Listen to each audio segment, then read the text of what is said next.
Percy and Harold is quite interesting for a few different reasons. This is the ninth episode of the second season of Thomas and Friends, and this gives us an introduction to Harold the helicopter. Now, I remember liking Harold, but I didn't really remember anything specific. I couldn't think of any specific episodes with Harold, so I was quite keen to see what this was like. And in terms of his personality, we don't really get to know that much, but he doesn't come across as very likable. He basically tells Percy that Percy as a train is outdated and that helicopters are so much better. And that's basically the extent of what Harold actually says.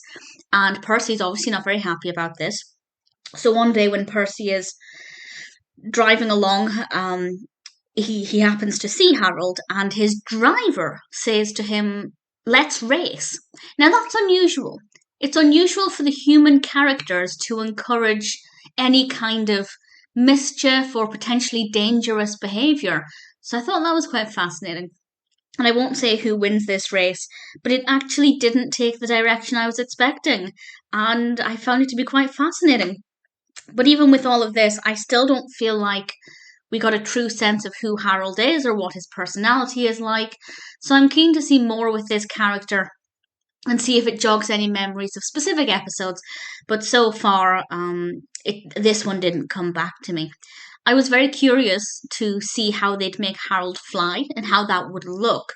And it looks really convincing. I won't say how they do it, just in case you don't want to know, but because I know some people don't want the illusion spoiled, but I did Google it, and it actually seems a lot more straightforward, but still very effective, and I was pretty impressed by it. So, visually, it was quite an engaging episode. In terms of an introduction to Harold, it's not really very clear what his personality is going to be like going forward. So I'm curious to see what they do with Harold and what kind of stories they can have.